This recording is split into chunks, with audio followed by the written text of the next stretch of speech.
Joe 2024, après Céline Dion, Beyoncé à la cérémonie de clôture? Si tout se passe bien, des détails révélés.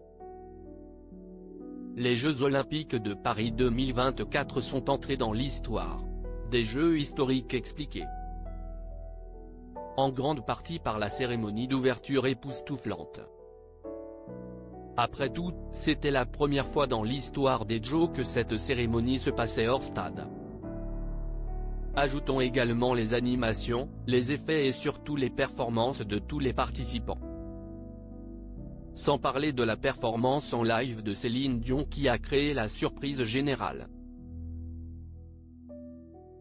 Ce qui est certain, c'est que nous pouvons nous attendre à un autre spectacle hors norme venant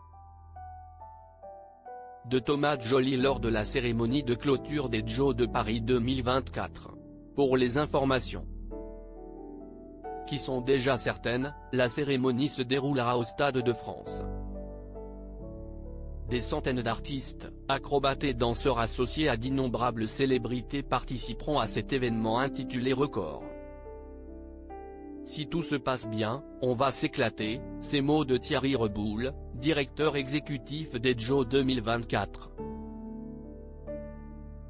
Aux Parisiens sont déjà une promesse de réussite. Il est donc clair que les téléspectateurs n'auront pas moins que la performance de Lady Gaga ou encore celle de Céline Dion lors de la cérémonie de clôture. Si certaines rumeurs avaient annoncé Taylor Swift, il semblerait que Beyoncé soit la plus propice à venir. D'ailleurs, les réseaux sociaux sont déjà bien chauds quant à la présence de Queen Bey pour la clôture.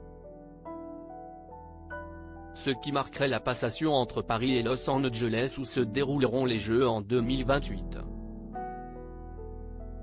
Pour les théories les plus folles, le cheval d'argent que l'on a vu sur la scène, le 26 juillet, ferait référence à l'album Renaissance de Beyoncé. De son côté, la chanteuse de 42 ans avait déjà montré son soutien à l'équipe des États-Unis, sur Instagram. Bien entendu, rien de tout ceci n'a encore été confirmé. Le suspens restera sûrement entier jusqu'au dimanche 11 août. Interviewé par nos confrères du Parisien, Thierry Reboul s'est confié sur cette cérémonie de clôture tant attendue. Ce sera magnifique, annonce-t-il.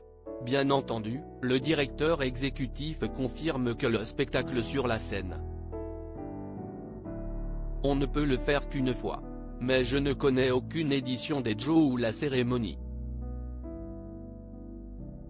de clôture a changé la perception de celle de l'ouverture, poursuit-il. Lors de cette interview, Thierry Reboul s'est également exprimé sur les Jeux 2028, notamment la passation avec Los Angeles.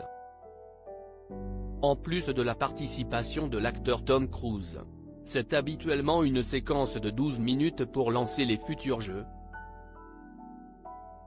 Là ce sera un peu plus long, explique-t-il en ajoutant, c'est Los Angeles qui l'a entièrement préparé, là-bas. Mais on l'a coproduit avec eux. Il est donc certain que l'on ne va pas s'ennuyer.